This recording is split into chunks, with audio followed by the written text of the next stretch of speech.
y nos vamos a hablar de un tema esencial para el porvenir del país. Senador por el Centro Democrático Alejandro Corrales, muy buenos días. Doctor Londoño, buenos días, un saludo para usted, a Cindy, a Edmar, a toda la mesa de trabajo y a todos los oyentes, un abrazo caluroso desde Zona Cafetera. Muchísimas gracias, senador. Ayer estábamos mirando cuántos productos de glifosato llegan a Colombia, para cuántos cultivos, para cuántas aplicaciones. En la zona cafetera, pues no sé si era el caso de la hacienda que fue de mis padres y de mis abuelos, lo que se usaba era el Roundup, desde hace ¿cuántos años, por Dios? ¿Cuántos años? Sin que haya habido nunca una persona que pueda decir que le hizo daño el glifosato, que le hizo daño el Roundup. Pero esto es un elemento esencial para la agricultura colombiana. ¿Y pretenden prohibirlo, senador? ¿Cómo le parece, doctor Londoño? Esta semana en Comisión Quinta apareció un proyecto de ley que ya veníamos trabajando porque lo habían anunciado desde el año pasado, incluso un proyecto de ley que prohíbe el uso del glifosato en la lucha contra las drogas en Colombia. Y esto es muy grave, doctor Londoño, porque como usted lo mencionaba, este producto ha sido usado en muchos cultivos del sector agropecuario colombiano, y entonces esto pondría en grave riesgo la producción agropecuaria nacional. Esa es una alerta muy grande para que la gente que nos está escuchando no crea que esto es un tema de narcotráfico y que no tiene que ver conmigo porque yo cultivo maíz, o que es un tema de drogas y que no tiene que ver conmigo porque yo soy caficultor. No, esto es un tema grueso y que pone en riesgo la producción agropecuaria nacional. Doctor Londoño, y hay que contarle a la gente qué es el glifosato que ellos quieren prohibir, porque usted bien lo mencionó, el glifosato es de hace muchos años y está en el mundo y en Colombia desde la década de los 70. Un momento en el que la humanidad vio cómo crecía el número de habitantes y no había comida para todos.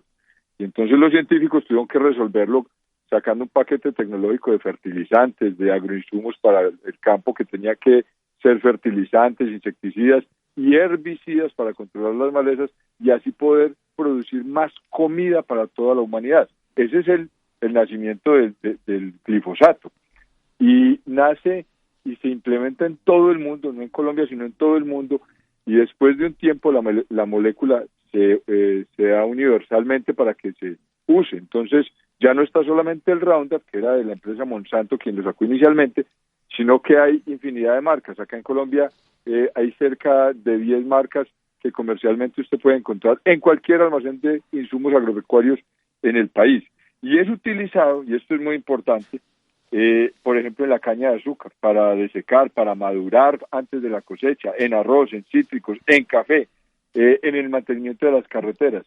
Y acá le quiero mostrar algo de hipocresía en quienes quieren prohibir su uso y quienes están favoreciendo el narcotráfico en Colombia. Es utilizado en el cultivo de coca y en los cultivos ilícitos para combatir las malezas que a ellos también les dan.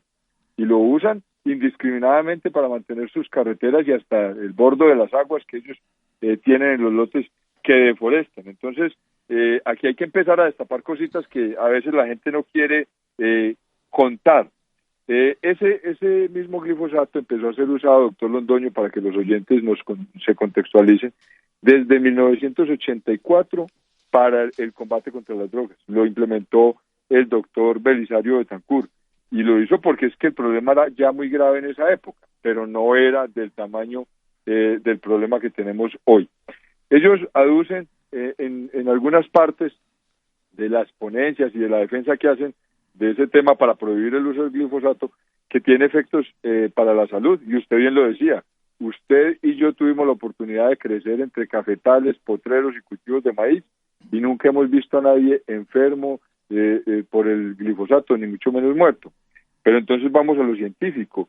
Mire, la OMS tiene unos grupos de estudio, 4 muy importantes, 3 ya dijeron y tienen claro, lo aseguran, no es probable que sea cancerígeno, por ejemplo, y solamente hay uno que lo pone por allá en un grupito que dice que está en el grupo de las sustancias probablemente cancerígenas, pero ahí está la gran mayoría de las cosas que incluso nosotros comemos, doctor Londoño. Entonces ese no sería un argumento, y mientras tanto la autoridad europea lo considera, el glifosato, considera que es improbable que el glifosato sea un factor cancerígeno en humanos. Yo le quiero también decir a los oyentes que esa molécula tiene una particularidad, y es que cuando toca la materia orgánica, cuando llega al suelo, por ejemplo, y toca la tierra, se inactiva. Y entonces uno dice, ahí pierde entonces la capacidad que pudiera tener de hacerle daño al ser humano de ahí en adelante. Se iría a las aguas, que a los peces, que todo. No, ahí se inactiva. Y entonces uno dice, hombre, ¿por qué lo quieren prohibir? ¿Cuál es la razón? Uno se pone como a pensar ¿qué tiene detrás la izquierda? Porque hay que decir que este proyecto lo mueve toda la izquierda. Y yo los quiero señalar, porque así como ellos señalan y estigmatizan a la gente cada vez que pasan cosas, yo también quiero señalarlos y decirles que lo quieren prohibir y hay un trasfondo muy grande. Porque es que en el 2015, que se prohibieron las aspersiones aéreas, cuando uno se va y mira las estadísticas, el presidente Uribe había dejado este país con 45.000 hectáreas de cultivos ilícitos. Acá ya vamos por más de 200.000 hectáreas, pero en el 2015, cuando se suspende la aspersión aérea, empieza a incrementarse las hectáreas productivas y el rendimiento por hectárea de los cultivos de coca. Y sube de una manera astronómica hasta el momento de hoy. Ese es un trasfondo muy grande.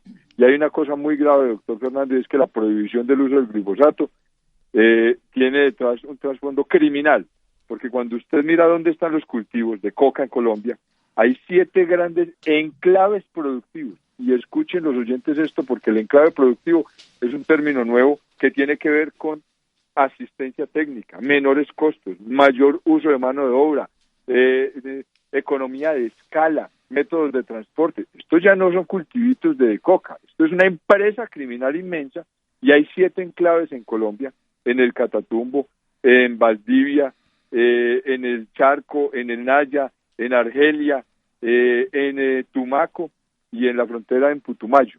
Ahí están esos 7 enclaves y cuando usted superpone el mapa de los conflictos de Colombia, el oyente puede hacerlo, lo puede hacer desde internet, va a ver que los grandes conflictos, los grandes problemas de muertes en Colombia se están dando en esos 7 enclaves, donde está el narcotráfico, donde está la coca y donde deberíamos estar fumigándolos con aspersión aérea y con glifosato. Por eso es que lo quieren prohibir. Ahí está el trasfondo y eso es lo más grave que tenemos hoy. Y cuando uno mira qué ha pasado desde que en el 2015 se prohibió esa aspersión, doctor Fernando, uno mira cuáles son los resultados.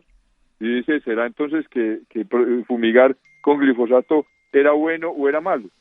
Pues cuando se suspendió pasamos de producir 4 toneladas métricas al año de un cultivo de coca a producir 5.8. Se suspendió y entonces pasamos de un rendimiento de 1.6 kilos de base de coca a 1.88, casi a 1.9. Y se suspendió y pasamos de 5.7 kilos por hectárea de clorhidrato de cocaína a 6.7. Pues claro que los favoreció. Y entonces aquí hay otra cosa de hipocresía, digámoslo así, doctor Fernando, en quienes están detrás de la prohibición del uso del glifosato, porque ellos dicen, no, pero es que es un tema ambiental. Y uno dice, ¿ambiental? Ambiental cuando la cocaína es el mayor causante de deforestación, ambiental cuando la cocaína y la coca como cultivo va hasta las fuentes de agua, contamina con los precursores químicos, tala y quema para poder darle luz y después sembrar en ellos. No tiene nada de ambiental. Al contrario, están deforestando y protegiéndose en parques nacionales naturales, que es lo más grave. Cuando usted mira, hoy en Colombia están afectadas la Sierra Nevada de Santa Marta, el Paramillo, el Catatumbo, los Farallones, la Sierra de la Macarena. Todos esos parques nacionales naturales están afectados y es porque los narcotraficantes son bastante inteligentes, digámoslo así, sagaces. Entonces se escudan en esos parques para que no puedan ir el gobierno a fumigar o a controlar, porque es que allá es una reserva y no se puede meter nadie. Eso es gravísimo, hay algo de hipocresía también. Y la otra, el otro argumento que cada rato nos sacan en cara dicen, es que estamos detrás de lo social, hay que defender el ser humano. Y yo sí le quiero contar, doctor Fernando, que he hecho un trabajo juicioso con el equipo y que tenemos bien diagnosticado que en los municipios que tienen coca, 3 de cada 10 personas están en condiciones de pobreza, mientras que en los municipios sin coca hay solamente 1.8 de cada 10 municipios. Que en esos municipios con coca hay 11% de analfabetismo y en los municipios sin coca hay 9% de analfabetismo. que en esos municipios con coca hay 54% de cobertura del servicio de acueducto nada más, y que en los municipios sin coca tenemos el 71% de cobertura. Y eso quiere decir entonces que esos cultivos están acabando con el desarrollo social y con el ser humano que ellos dicen que hay que defender. Y para demostrar esa hipocresía le quiero dar unos números, porque uno no puede ser solamente romántico como son ellos a la hora de dar el discurso.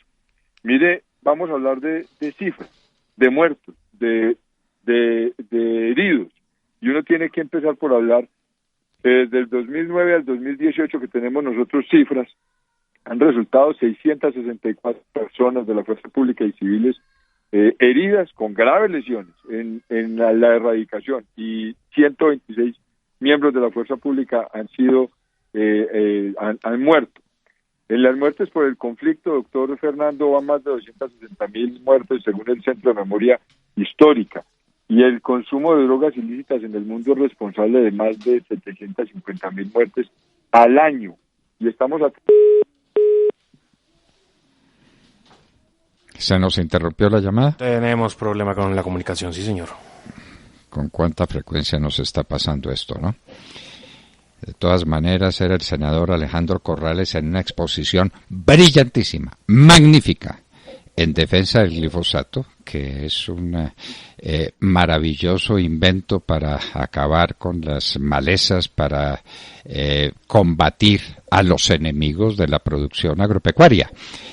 Pero ahora también se usa, desde luego que se usa para acabar con las matas de coca y para poner al país a cubierto de semejante cosa tan terrible. Bueno, Alejandro Corrales, senador por el Centro Democrático, estaba con nosotros en la Hora de la Verdad. Son las 7 de la mañana, 5 minutos.